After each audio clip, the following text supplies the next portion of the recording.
Welcome to another episode of Home Sweet Home with Russ, McClellan and Friends. Here's your host, Russ McClellan. Hey, welcome to Home Sweet Home with Russ, McClellan and Friends. Thanks for tuning in this July 2021. How's everybody doing in the transitional, perhaps, post-land of COVID? Man, went through an interesting year. That was unprecedented. So it's one of those situations when you're looking around for your mentors, you don't have any, at least not directly related to a world pandemic, because it's never happened, at least hasn't happened since probably 1918, something like that. And there's a lot of changes. And today I've got a good friend of mine on the show, Fletcher Ellingson. Good morning, sir. Good morning. For people that don't know Fletcher, you should go to his website, thepracticeoffeelinggood.com. Fletcher, why don't we start and assume that nobody knows who you are, which I know is a false narrative because you're extremely well known. You have clients all over the country. But for those who are just hearing it for the first time, what is it that you do for a living anyway, my man? I help people move forward powerfully when they find themselves plateaued or stuck. For instance, I help entrepreneurs, which are kind of my favorite type of client. And I just help them move from financial uncertainty to financial predictability, from overwhelm to clarity, and from worry to confidence, so they can really get back to what they love doing, which is contribute to their families and communities.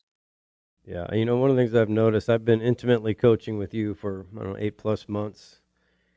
And I personally can say that I've had a lot of different coaches, sports and my mind, and in business. And you've definitely made a major impact in how I feel. And I think Excellent. So often how you feel determines how you do. Oh boy, you totally nailed it. Yeah. How we feel is a definite predictor of our next immediate outcome, because it is our ways of feeling and being that give us access to our actions. So you nailed it. Yeah, so I thought we'd just kind of start. Right now, I think there's still a lot of people that are pretty unhappy.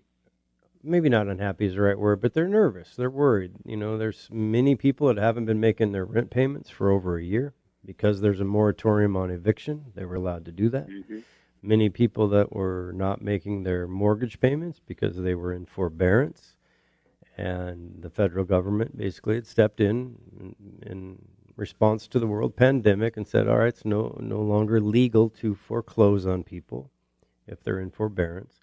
And it lasted and lasted and lasted and lasted. Now here we sit over a year later, and the government is now talking about, re-engaging the ability of owners to evict tenants and the ability of lenders, bankers, mortgage companies to foreclose and on people that aren't willing to make the payments. And I see just a lot of uncertainty around that. And, not just that, we've heard a lot about the traumatic, emotional impact that isolationism has created in our youth. And I see it in the real estate company. I see people that are acting in ways that after my 3 decades in the business, I have not seen before. Almost like everybody is manifesting their stress through different means. So it's kind of hard to predict what's really going on with people, but I feel like there's something going on with most people more than normal. And even in the normal times, there's a lot of chaos in our life, and we often have struggles mentally, financially, you name it. So maybe we just start there and tell me what you think is happening on the broad brush, and then let's kind of drill down in these 3 segments to see if we can help some people. Yeah, great place to start. And I agree. I feel like now more than ever, people are experiencing a high level of uncertainty, and they are scrambling for control because they feel out of control. And so one of the things that I help my clients do is surrender the need for control and learn how to trust that life is working out for them. Now, this might sound like, like it just doesn't carry any weight or significance to somebody who is facing eviction. But I'm telling you, and you know this about me, I've been broke, right? Broke, creditors calling. And I want people to know that life is going to work out for them. It always works out. It always has, always is, and it will.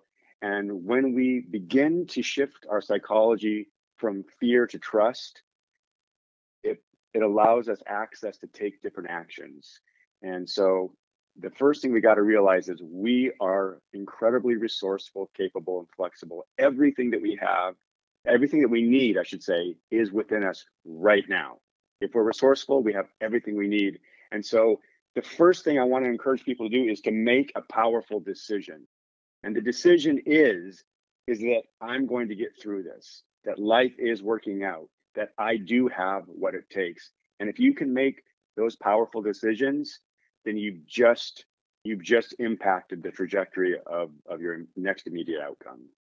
Yeah, I mean, it's funny. We've all faced adversity. I've been broke more than once. I actually had a car repossessed at a city park with my kids driving it. That was fun. Yeah, no embarrassment there. No problem. I mean, but we survived, right? I mean, yes, the Great Recession was a fascinating thing. No matter what, if you're still breathing, if you're still getting up out of bed, then you obviously have survived some very difficult days. And I think there is we often forget that there's a reassurance there that you can survive again. Exactly. So what happens with people that, almost all of us, unless we're really practiced at it, we always seem to think about the worst case scenario like it's going to be real versus the natural instinct to think about the best case scenario. Why do you think people do that? Yeah, so there's one reason why we do that, and that's simply that we are practiced at it. From the moment we were born, and we had people modeling ways of being, they were modeling how to do life. That was modeled for us. Fear the unknown, scramble for control, judge, and don't trust. That was what was modeled for us, and that was how our brain became wired, and our nervous system. And I want to make a distinction there between our brain and our nervous system, because you know how sometimes you can have book knowledge. You can someone will say, I know this is going to work out, and you actually even know it will work out, but at the same time, your nervous system is going crazy, and you feel adrenaline, you feel fear, you feel all those chemicals rushing through you, right? Mm-hmm. That's because just what we know is not enough. We've got to rewire how the nervous system is operating in our life as well. Yeah, it's funny. They say, I've heard this or read this somewhere, where we operate at a genius level until we're about 4 years old. And mainly that is we have very little fear between the time we're born and the time we're 4 years old. It's actually a learned behavior. Yeah, totally a learned behavior. Stranger danger, right? I mean, all of a sudden something new is bad, and stay in the box, color in the lines. I was that kid that was coloring everywhere but in the lines. And so sometimes it's funny, because I was just having a conversation this morning, and I said, I have to remember that when I'm judging one of my agents for saying something, that I really maybe don't know, I 99% of the time don't know what they went through growing up. I don't know. Mm-hmm. I don't know how they look at something. And so for me, growing up in a small town, 22 kids in my senior class, played 3 sports because of that, played college, did this, did that, had supportive parents, that spent a lot of time with me. I was very blessed. And so I have a different opinion on some of the things that maybe other people don't have naturally. Mm-hmm. And they have an opinion of the way I act that is very contrary to the way they were raised, and therefore they easily will judge my mistakes as life-altering events that they would never, if I fail, which I fail every day practically. I mean, my mission is to fail. And I just always say, for me personally, I get upset when I achieve my goals because I then realize I didn't set them high enough. So it's funny when we're thinking about this judgment, which I think kind of lends itself to one of the topics that I know you like, and I'd like to really dive in the next segment, and that is the difference between values and standards. Not just for us, but how we should look at other people and respect their values and standards. And the differences that they may be facing that are just unique to them and have nothing really to do with us. We got about a minute left in this segment, so what would you set up with values and standards?